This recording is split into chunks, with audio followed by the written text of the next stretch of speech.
You know, Maddie, every once in a while, I think that I just naturally have to inflict punishment on myself, and I cut these bangs for myself. And they have like a whole version to tell every single day. So I'm just hoping that tonight they look a little more smooth than the Bon Jovi look I had going on this morning. But that's what I did with my wig. I tried to figure out how to style bangs again. So Yeah. not fun. It's okay. But, you know, whatever. Take the scissors away next time. That's fine. My hair is pink. So, that's a thing. And it's fading out, and there's spots that are turning like they look more like blonde, or like, you know, a dark blonde, which is what I wanted. But I'm in the in-between phase. And I mean, you were blue last week, so it's just a process better in the than the working. How are you doing? I'm very good. So, today we have a new seating arrangement. It's a little bit different, but you know. Yeah, we're trying out something new, trying to get everybody on camera. And today we're talking to Rebecca, aka my mom. Hello. Yeah. So, why did you agree to come on the podcast? Because I think it's interesting and being supportive, Mm-hmm. and yeah. Does it freak you out at all? Is it scary? Kind of, but not really. Yeah. A little bit. Yeah. Well, Rebecca, did you ever want to change your name, or have you always liked your name?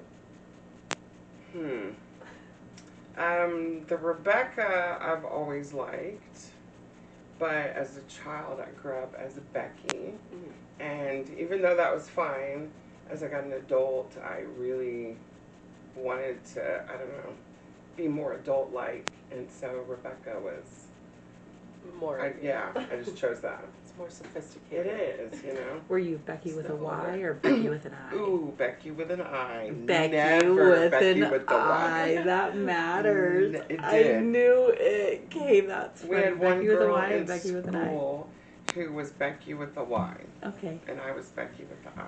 And did she act like Becky with a Y? Oh, she did. Okay, I know Becky Yes, with she a Y. did. Mm-hmm. All right. Well, speaking of school, where are you from? I am from Houston, Texas, born and raised. What was it like growing up there? It was actually really nice. I know big cities come with, you know, all this horrible stuff, but I didn't really, I don't know, I had a really good childhood.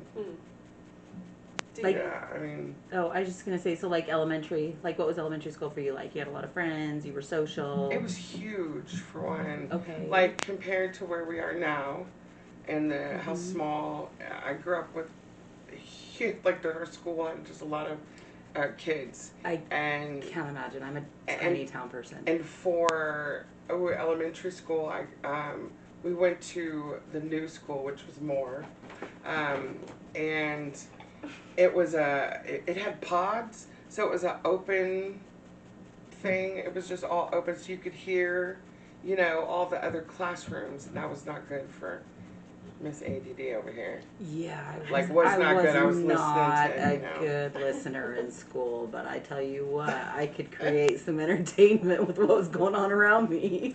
Right. So, what was your favorite childhood memory? That's kind of hard. I don't know. Just one of them. Just one, like the first one that comes up. You know what? Sitting around the table eating chicken as a family. And that was our favorite meal. And I don't know.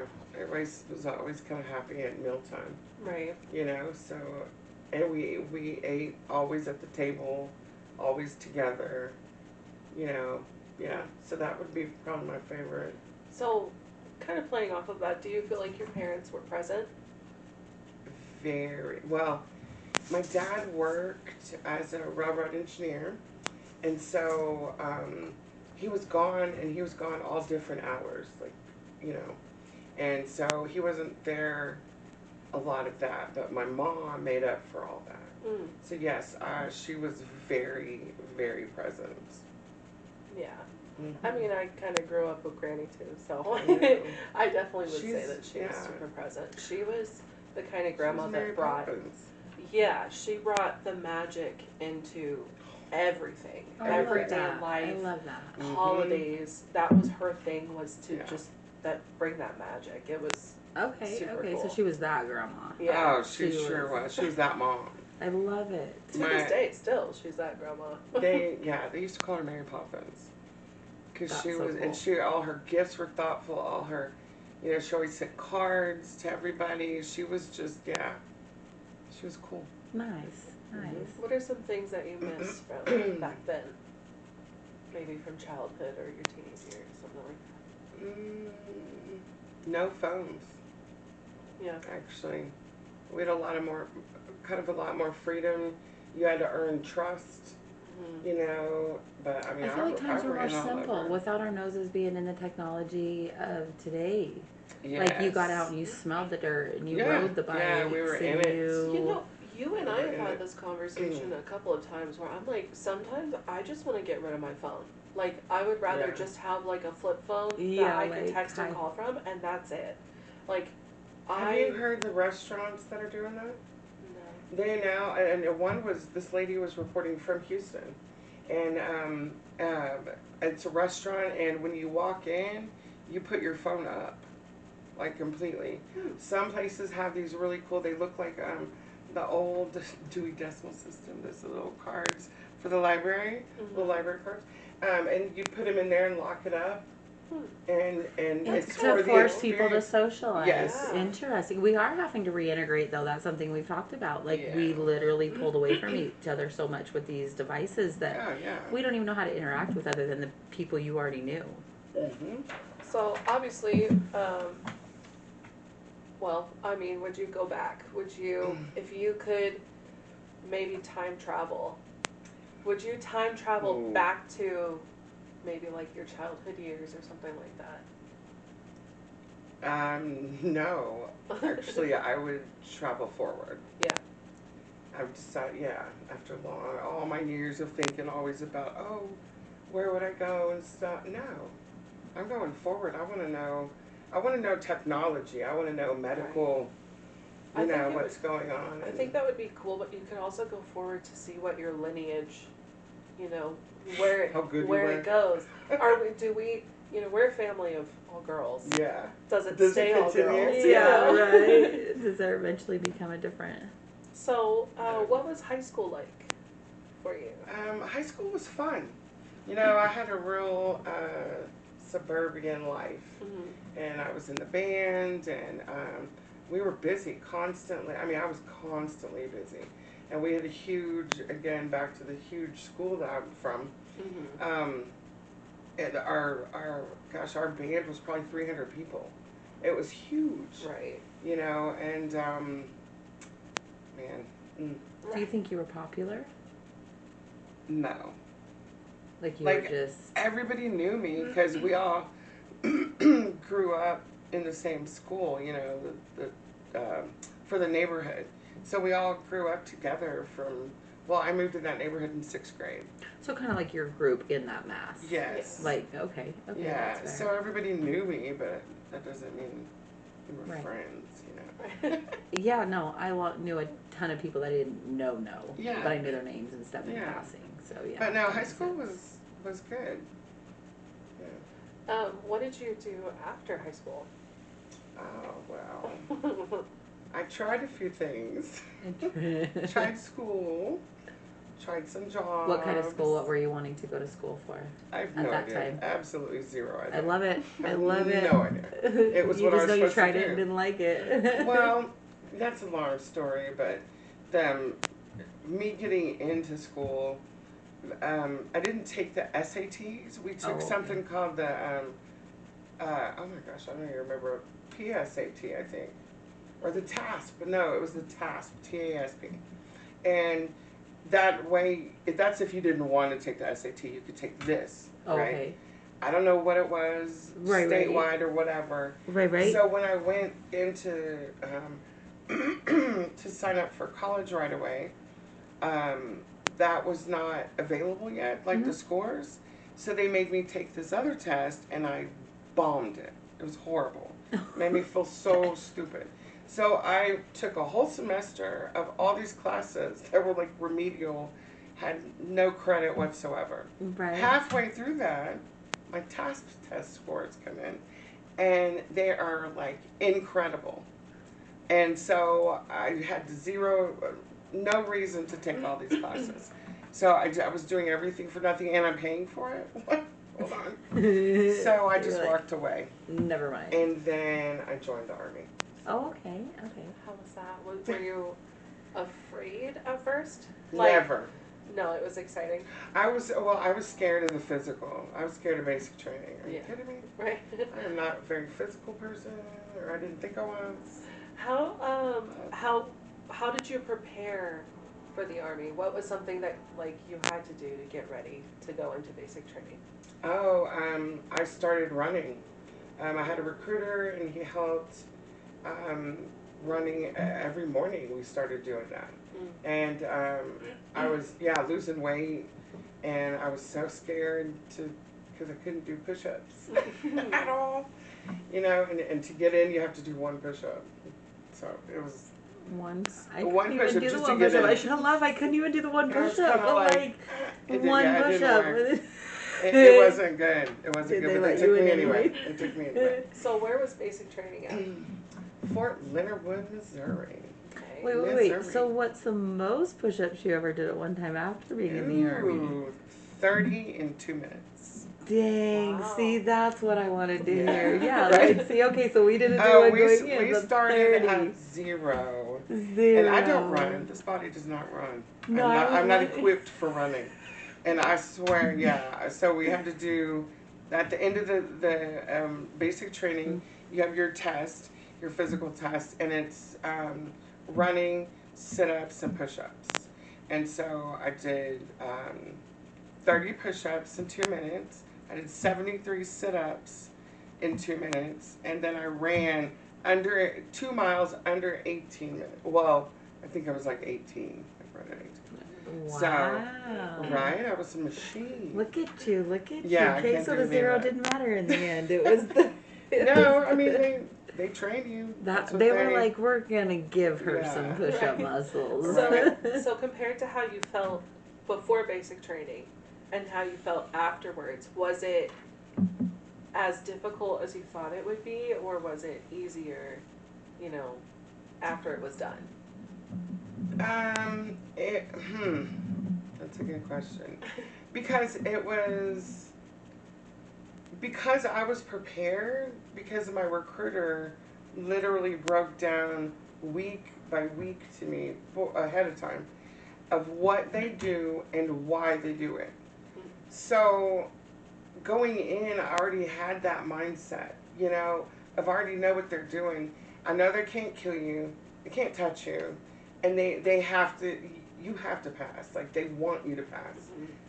So all these other girls would be crying and whatever, and I just got it, I laughed all the way through. That makes sense, though, to have it explained that way. So many people come out with such a picked on mentality after being in the field. Yeah. But also, you signed up for that. Yeah.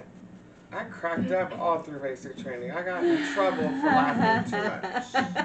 But no, when I came out, looking back, it was so, you could have never told me I could have done those things. Mm-hmm. Like, all these things where I proved it to myself.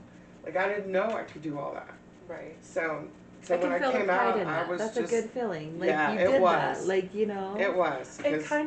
I would kind of describe that like the feeling of when you hike a mountain.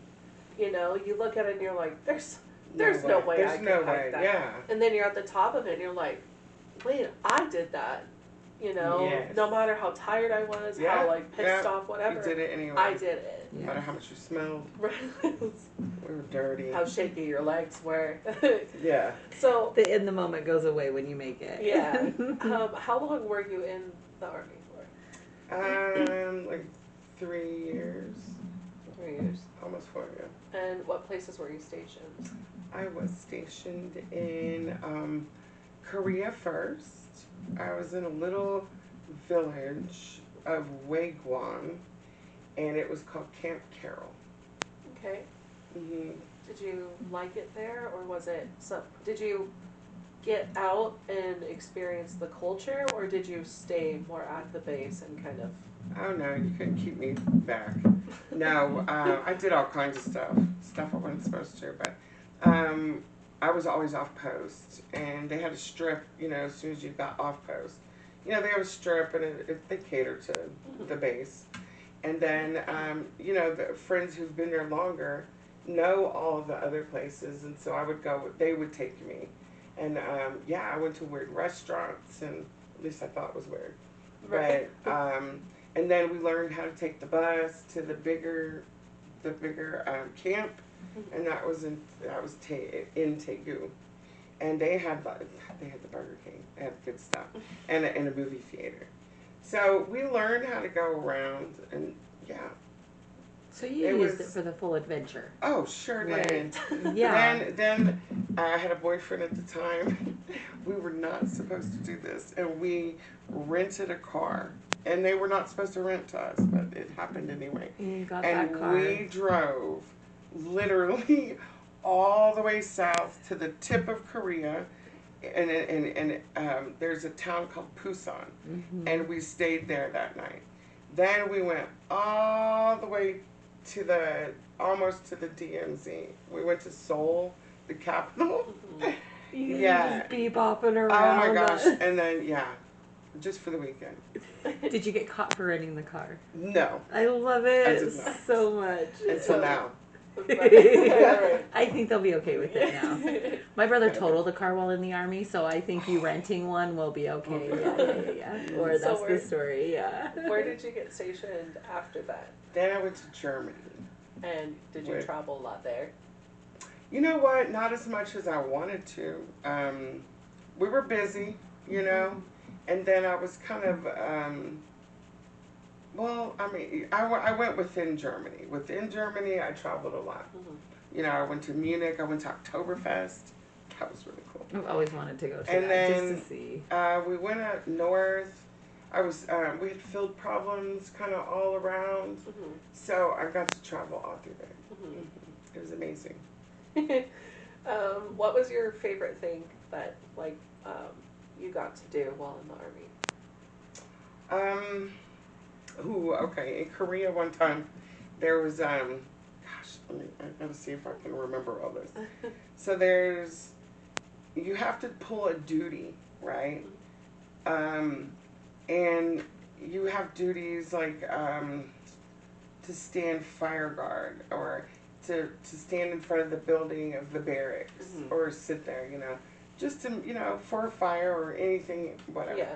Okay, so then it goes up. So you have that, and then you have like a higher, and I can't even remember the names of them, but it goes up and up. Okay, so there's one though, and it only comes around to every person one time that you're there for that year. And we got to in that one Camp Carroll is the war stock, so it had, at least at that time. And it had if anything was going down in Korea, we had all the vehicles. Okay. So we had tanks there. We had all the toys. Just everything. And it was our duty every hour. We had to go get in this thing called a Cut V, which was a blazer. I could just imagine a blazer. And it was like, it was so fun.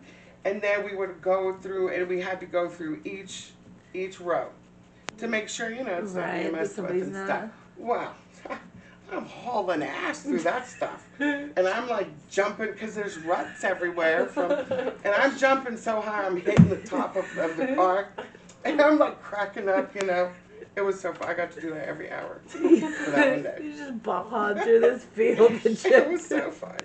I could see that though. That'd be kind of awesome. Just out playing in the dirt. Right. I like it. Everything's safe. All right. well. Being protected by me. So, what was the hardest thing that you encountered while in the Army? The hardest thing?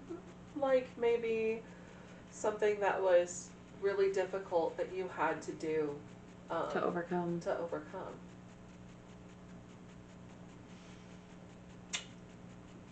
Well, maybe You we're just didn't gonna feel go like with it the was- noodle arms. She overcame those Okay. noodle arms. She No, got herself. I mean once Interesting. basic training was done, and it was always been running has always been my foe. Mhm. So that would probably be the only challenging anything. Is just you have to steady keep it up, and I absolutely detest running Yeah.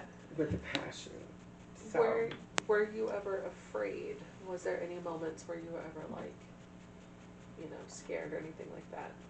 okay, so y'all have to understand that when I went into the military, it was after Desert Storm and before anything else happened.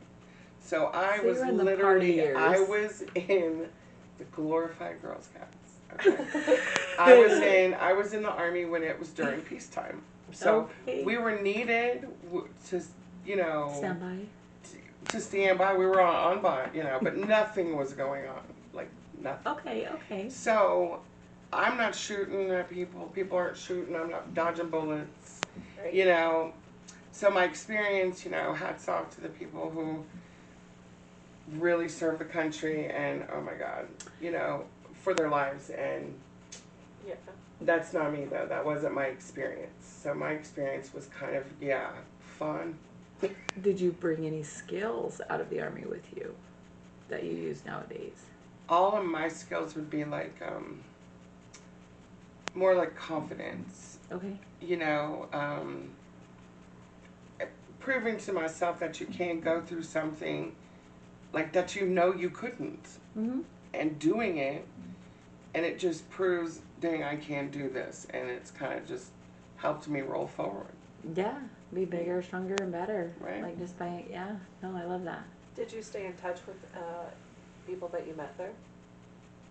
I have a core little group of friends that we stay on Facebook, the old people, that I still keep up with, yeah. And some from Korea and some from Germany. That's nice. At least you got to, Oh, I have lifelong friends. I don't like Facebook for so many reasons, but also I love that Facebook gives us social media gives us the chance to stay in touch with people like that. Mhm. Right. Do you think that seeing so many cultures changed you? 100%. 100%. People who have been to Europe or just anywhere other than here are different. They have a different mindset. Kinder. They're more understanding is what it is. You understand. I understood when I was in Korea. I'm not gonna act like an idiot. I mean, I'm gonna listen to them, watch them. The culture was awesome. The people were so nice. Yes. Yes. So, but I got to see. They're more a help each other culture than we are. We're all scrapping on our own the best that we can with maybe a little bit of family if you've got it. Like they have deeper communities. Yes. I think Would you say? I think so. Yeah. Okay. As the person who's traveled the least, I haven't got to experience that, but I have big dreams, okay? Well, you know what? I've met people that other people didn't necessarily like, maybe in the workforce, okay? And so a group of people don't like this one person. And then it comes to find out she's different, because you don't understand her, because she grew up in, this one lady I knew, grew up as an army brat, but in Germany. Mm-hmm. She lived all over. And I was like, oh, her and I hit it off right well, because I could understand. So it does change you. You're not the same. Yeah. Did you ever have regrets of joining? Was there ever a time where you're like, man, I really wish I didn't do this? Never. No. Never. Sometimes wish I would have stayed in a little bit longer, but I had you, and I wasn't willing to give that up. Yeah. And then I just felt like I needed my mom. I was young. So, afterwards, do you think that you received enough support? And do you think that veterans now receive enough support from like the VA and things like that? No. No. I think there should be more for any veteran. I think there should be more mental health. There should be more ways to help them with the PTSD, that whatever they're doing, they need more of it. Mhm. And it should be easy for anybody who served to get those benefits. You know, Well, and I don't think they the should take methods care that of they're their using own. are working. I don't think Well, like I don't know that, because I mean I haven't really researched up that's on it, fair.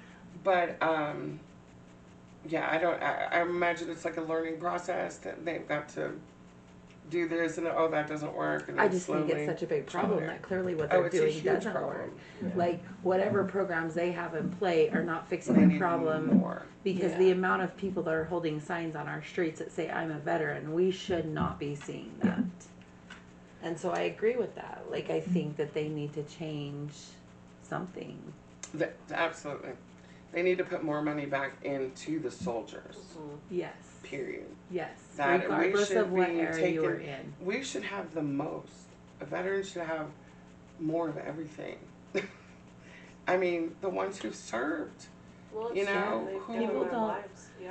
People who've take just for been granted damaged. people like you that have served. Mm-hmm. Like they sit over here with their rights and their knowledge and their things that they have, but somebody like you is giving them that privilege, Right. and they don't realize that. Yeah. Mm-hmm.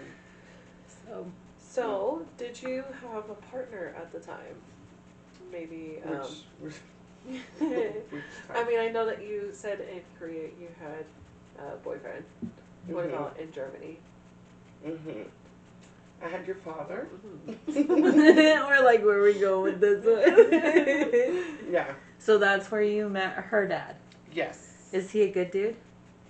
At the time, he was, He probably was. I just don't know him now. That's fair. So I haven't even laid eyes on him in years. So, it was awesome, actually.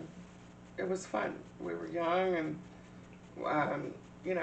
full of life and wanted to go out and experience and No, yeah, and we that's did. fair. That's We fair. ran around all around Karlsruhe and Right? Elegant and yeah. So you getting pregnant is what made you end up choosing to get out of the army, though? Mhm. Okay. Mhm. Okay.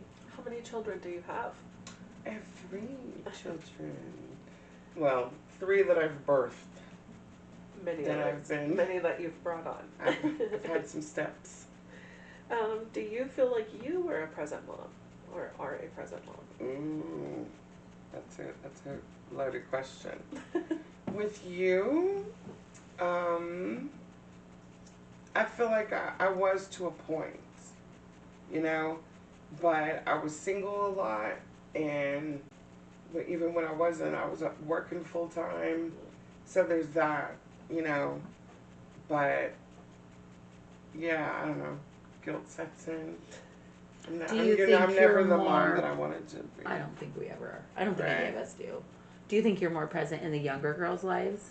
Yes. Like after what you've experienced with Maddie, then Yes. because there's a gap in between the girls? Yes, 16 years. Like, So I had her yes. and 2 stepdaughters with her. I raised them, and then I started over. And so now I have a stepdaughter, 15. Okay. Oh, 16. Sorry, her birthday was yesterday. Oh, sweet 16. Happy Happy birthday, birthday. Molly. Yeah. 16, and then my daughter is 14, and then the youngest is 11. Okay. Okay. So yes, definitely 2 different lives. Yeah. Pretty much. So I have taken what she has said, about her childhood, or what I wanted to change, Okay. and have tried. This group comes with another set of problems. I think it's always a process. Like, it's just It a is a process. We be process. trying. We be trying. Right. What was the hardest part of becoming a mom?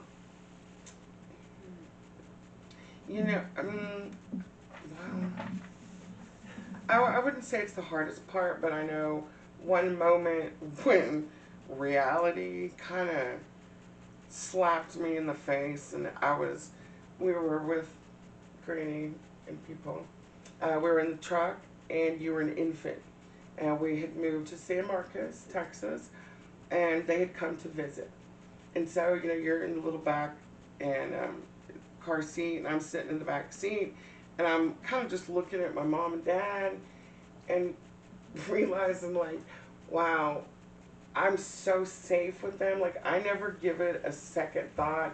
Car crashes, home break-ins, Right. asteroids coming down, and nothing, because I was so 1,000% safe, right, with my parents.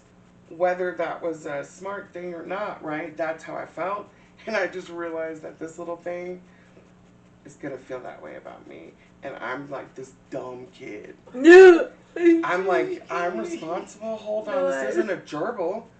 Like that. I'm like, that what you want really, me to do with this thing? Really hit home. Yeah, then they told me I Like, couldn't kill it and I couldn't me. beat it. Right. You're like, It all came right. with rules.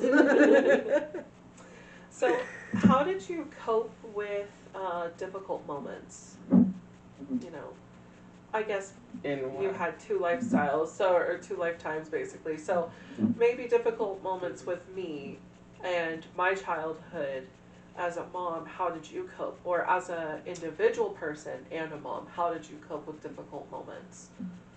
Well, let's see. When you were like maybe right around 2, maybe right before that, year and a half, as a new mom, right, and we were living in Galveston at that time in this little apartment.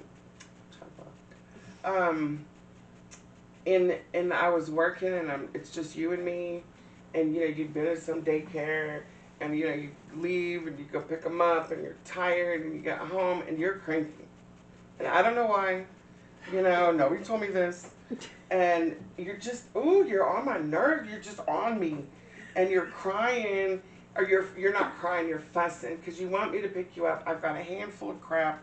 I just got in the door, Yeah. and I'm like, dang, stop or something. And you just cry. Oh my God, I felt so bad. And I thought, what am I doing? So you went to the little living room that we had, and I just sat down on the floor and just was like, that it was just one of those moments of, what am I doing? Yeah. Like, you're playing off of me, and I'm freaking out, and I'm being upset, and I don't even know, Right. It was just one of those moments that makes you stop. And so with this new group, I learned to be a little more, what's the word? Like, with you were always, I had to be in this rule box. I had rules, that was it. That was it. That was the way you raised it. That's the way you're supposed to act. Yeah. And so with you, I kind of tried until I realized that was dumb. So with this whole group now, I try to really listen to them and let them, let the small shit go. Let the Pick the small shit. battles. Yeah. Yeah. What's the It's a point? tough one. It really is to learn. Yeah. But it can smooth things out. So, career-wise, what did you do after the Army? I was lost. I didn't know what I wanted to do. I was in communications in the Army. I didn't want to do that. I had no idea what I even did. No, I didn't. I wasn't interested in that at all. So I didn't know. I had no education, and I wasn't interested in going to school. So I kind of bounced around, and then I moved to Arizona, and I got a job at Kinko's, and that was like the coolest job I've ever had. And I met a little cute group of friends, and we were real close. But still, I was lost. I didn't know what I wanted to do. So I really didn't do. I just had jobs, and I worked at Kinko's for a few years. And then when I came back to Houston, you were 5, and that's when I was like, wow, I've got a 5-year-old, and just got divorced, so I need to do something. So I decided to go back to school and just see if I could handle it. So I was like 30 at the time, and then I was in a class, and this girl in front of me had a brochure, and it was a nursing program. So I thought, let me try that. Right. And then, 22 years later. Right. How long did it take you to get through nursing school? About a year and a half. Okay. Was it difficult or? It was. That was another thing that was kind of like the military. It was, I didn't think I could do it. Like, it was like, well, we're going to find out. Right. So it was very challenging. And it was very difficult. It was, I had to really do all the work. Like, I had to really concentrate because I really wanted it. So if you really want it, you're going to really do it. Right. So it was hard. So after school and you graduated and you have all your stuff, where did you start working? Like a hospital or like a... No, okay, so I wanted a job at a hospital, right, because we all do. We all want the ER and trying to save, lives and whatever. So me and a friend of mine were going to go put in, we just got our results back that we had from the board, we passed, yay. So we go and we're looking for the entrance to this hospital, and we get lost on the way, we take a wrong turn. And on the side of this building says $5,000 bonus, sign-on bonus, LVNs and CNAs. And we were like, yeah. So immediately. And then, so all of our friends, so we got jobs that day together. Mm-hmm. And then all of our friends that graduated and were getting jobs that worked in the hospital, at the time, were making like $13, $14 an hour. They started nursing home people at 17. So that was like a no-brainer. Right. Yeah, that's backwards compared to nowadays. So is it depends on your level of nursing. Okay, fair. Is that why you decided to stick with nursing homes, or did you ever try and go back to the hospitals? You know what? Once I got in there, and my first job, I was in a lockdown Alzheimer's unit. And in the evening shift, it was when the loonies came out. Yeah. Have you seen the TikTok? Sundowners. All I've seen is the Nurse movies. John. That's all I know. Yes, Nurse John. Nurse John. When he's at the 3 in the morning. He's 100% right on, which makes it. That's why it's so funny. That's so funny. It is insane. Yes. So and at night it is on. So I really, really liked it, and I was always scared of kind of the elderly, seniors. Mm-hmm. I was kind of scared of that. And when I started working there, I absolutely fell in love. I could see that. They made me nervous when I was like a teen and stuff like that. Like, they're just a little different sometimes, right. And you don't really understand why they're doing some of the things that they're doing. But they're just old people, and they're usually super nice. They're hysterical. I kind of love the ones that have no filter anymore. Like, they gonna tell you where the bear poops in the woods. Like, well, you know what? I think it would be interesting if we could get in maybe with like a nursing home or something and interview people. Because if anybody has a story, it's going to be them. Oh my goodness. Matter of fact, let us know in the comments if that's something that you think would be a good idea. Might be good. Right. You or know? if somebody knows some good candidates. of a good nursing home in Colorado Springs that's going to work with There's us. a nursing home that's just up the hill, and they have like a whole TikTok, and they have like a whole community and stuff. And I'm thinking maybe we could go to them and talk to them and be like, hey, we have this podcast. I don't know. Just a thought. Who knows? I think it could be great. We love the elderly. They've got a lot to say, and they've seen some things. Yeah. The guy the other day was like 17 cents for a gallon of gas, and I was like, so you've seen some inflation in your days, have you? Like, what do you say to that? Right. What's the craziest story that you've ever been told from an elderly, from a patient? I don't know if you want me to tell it on That camera. good, huh? It still shocks me, actually, to this day. Maybe and he was dead serious. Okay, well, maybe that's a story for off another camera, time. and y'all don't get to know. It'll be our secret. Yeah, it was a bad one. We're Okay, taking well, Fred's secret to the grave with us. We can move on from that if you want. What made Next you question. What made you move to Colorado? Ooh, that's a good one too. Well, I've always wanted to. Not my whole life, but in 1984, my parents first found out one of their aunts or somebody in the family told them that we should vacation here. You would love it, right? Mm-hmm. So that year we packed up and we went, and boy, they went straight to like Independence Pass and like the highest, scariest mountains, $1 Million Highway. And we are flatlanders. My mom literally, we got to the top, I think, of Independence Pass, and she told them, if you do not let me drive down, I'm walking. So he let her. Because they were terrified, I remember. But ever since then, we couldn't get away from Colorado. Right. Just, yeah. Granny and I had a conversation about the $1 Million Highway recently, because we were coming back from the trip to Arizona, Right. and it talked about doing the $1 Million Highway, and Granny was like, I loved, it was over there, it was beautiful, but I will never see it again. And I was like, don't say that. Yeah. You can always Yeah, travel. sure. And she's like, oh no, I'm not worried about traveling. I will never do that again. And I was like, got it, okay. She's like, been there, done that, not again. Right. Do you think that this is your forever spot? Another good question. I don't know that I can afford it to be my forever spot.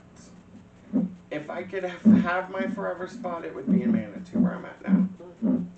That is. I know. I I like just Manitou.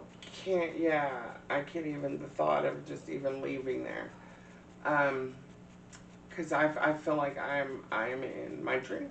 Mm-hmm. I am living in my dream where I live right now. Right. Mm-hmm. Okay, so we're going to switch it up a little bit. We're going to ask some more, topical questions, I would say. What are some issues that you see in our economy right now? Like, what's something that you feel like you see going on that you're like, I don't like that? Or something you In would the want economy? changed? Yeah. Everything's expensive as hell. Okay, so Okay, inflation. so how does Inflation's that, bad. is that affecting your day-to-day life? It does affect my day-to-day life. What about the people around you? Have you heard them talk about it too? I mean, yeah, everybody's struggling, Mm-hmm. I think. It's mainly in our little economy here. It's the housing price. Right. Is retarded. Well, Colorado is just so bad right now. Yeah. I've heard a lot of natives are moving out because they just don't want to deal with the pricing anymore. Yeah, and it's so overrun with people, Mm-hmm. We're And people are growing starting at to a call very, us the second California. Yeah. Like Ugh. the laws we're adopting, Yeah. the things, like we're straight up California #2 going on over here. We And kinda- the pricing and that and the sucks. pricing matches that. And then like you said, the locals have to start moving out. Mhm. Yeah. Um, that is sad. okay, with your military background, do you support what the government is doing right now?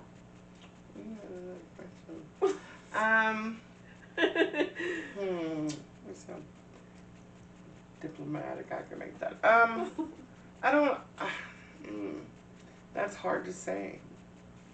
I don't know. In my lifetime, there's always been an Iran problem. I'm no expert by any means at all, but I don't know. Gosh, I don't know. You know what? That's okay. Honestly, I would support.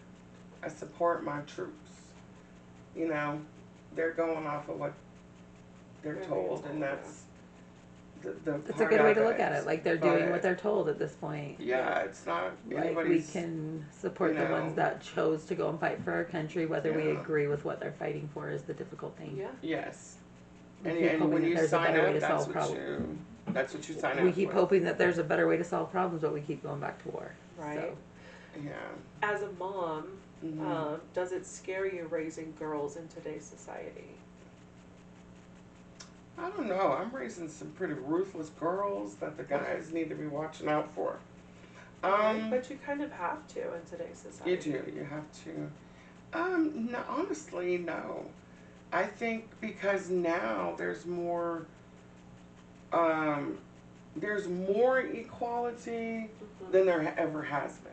Right. You know, so my girls have a better chance of doing things that even you at your age, you know, when you were that age, young.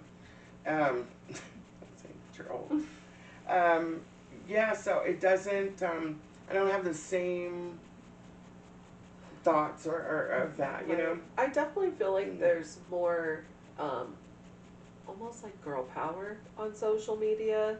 You know, women are speaking out more, women are bolder, women are standing up for themselves. Yes. I mean, So it does make me nervous just because, like, one, I have a 3-year-old, and you read about all the scary things that happen, you know.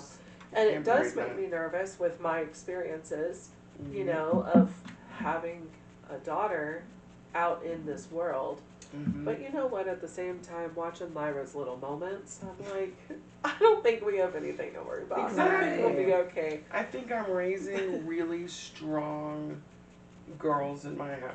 Right. Independent, you know, and so I mean, gosh, I still worry, you know. Still scares me, kidnapping. There's no way to know until they turn in. Serial killers. Yeah. You know, all that stuff, the sex traffic crap. Scary as hell. I think there's everything. I think you have to be aware of it. Like, But you can't keep them in either. I was talking about that with somebody the other day. I feel like you attract what you project to a point. Like, you can worry about all of those things and maybe invite that kind of an energy, or you can just live your life and do the best that you can and hope that you, in that ripple moment, that you make the wiser choice. You don't end up getting kidnapped. Like, I don't know. Like, you just kind of have to live life, though. Like you always say, you're always in the moment. Yeah, you can't hold them back. You can't lock them up. They've got to be able, because then they have to know how to deal with stuff, you know, even scary stuff. Right. They have to face it. You can't protect them as an adult, so you kind of just guide them as a kid. Yeah. The worst part of being a mom, watching, okay. See, I'm at the beginning. I'm at the beginning. It's different. On a lighter note, if you had $1 million, what would you do to change your life? Get a car, number one. That would change my life. I would invest in a business or something to that effect to keep it rolling. Yeah, that's what I would do. So I'd spend a little bit, you know, to get us up a little bit, and then invest the rest of that. Okay. When you pass, what's something that you would like to be known for? I don't know. I just don't want to be known as, you know, like a trifling hoe. I want something that people be, oh, she was pretty cool. I don't know. I don't know. Hopefully being a good mom. Right. You know, that's all I can ask for. As long as y'all are happy and doing what you want and good and you continue on, then I'd be happy. Right. So I don't know. Exactly. Right. It's a hard question. It is a hard question. It's hard to pat ourselves on the back. Like, do you have any questions? I don't. I think I asked my ones as we were going along. I only overtalked a little today. Sorry. Do you? No, do it's you the have nerves. any questions for us? Being podcasters. Yeah. Where is it? Where is this going? Where's your Podville going? The goal is to start interviewing more people. You know, we would love to get out and maybe interview. You've talked about homeless people, or people you meet like along the way. I would love to interview, you know, seniors, things like that. Like maybe eventually traveling and getting to interview people overseas That or would be something. awesome. That would Well, be and the goal. point is just to give people a space to talk. Like Yeah. the 1%ers, that's all we hear about. The people that are making money, the people that are already famous, the people that are like Right. the us lesser than 99. Like we're the ones that are running this world right now. Like we're in the Walmarts, we're in the Kmarts, we're not Right. Kmart, but like Yeah. wherever you're working, like we're the ones running it, but we're nobodies. But without us, they're not making their millions. Like all these problems we Yeah. talk about. So. Right? Right. So you got to get out there. Yeah, we do. We need to make like. Besides, like, business we cards found and out stuff. somebody I worked with had survived a school shooting. I didn't know that. Yeah, Like, I would have that's never known that amazing. without the podcast. Like, people might not realize that, like, just because the stories aren't somebody going in and saving a building, like, we have things to say. Well, and you know what? You would never expect it from Kalira. She's such a happy, like, just just friendly bubbling and around. bubbly, and then you find out the dark story, and you're like, I would have never guessed that from Yeah, her. that girl's come a long way. She Handled it has. well. She's come a She has. long ways. She good. Right? Like, we all be working on ourselves, trying to be a little bit cooler than we used to be. Yeah. So, do you have any suggestions for the podcast? Now that you've been on and experienced us interrogating you. Maybe we need like a bowl of gummies in the middle for when people get nervous. It could just slowly get more entertaining by the end of the thing. or drinks. That too. We just, need to figure out how to loosen up on camera. Right. So any suggestions? No. I don't know. I think it's good. I like it. Yeah. Well, thank you for coming on. It was You're really fun to welcome. learn some more things about you. I love that you just kind of, I feel like in listening to you that life has just been one big adventure. Like you're just like, well, I guess this is what we're doing next, and then kind of figure it out from there. Like, You know what? That's exactly how I always said my life is a river, mhm. and it takes me places. I shouldn't have been the places I was. I shouldn't have gotten Just flowing through just life. landing in the right spot. Yeah. And I didn't plan it. I didn't try. It just what happened. Timing has always been unreal in my life. Like you're saying, like it just Yeah. kind of happens. Like it just goes with the Because it's flow. meant to be. Right. I love that. So Well, thank you everyone for watching. If you have any suggestions, then let us know. Sorry for the late upload. Sometimes scheduling just doesn't work in our favor. So we're trying. We're struggling over here. So But yeah, we'll see you next week. all right. Bye. Thanks for Bye. listening. Bye.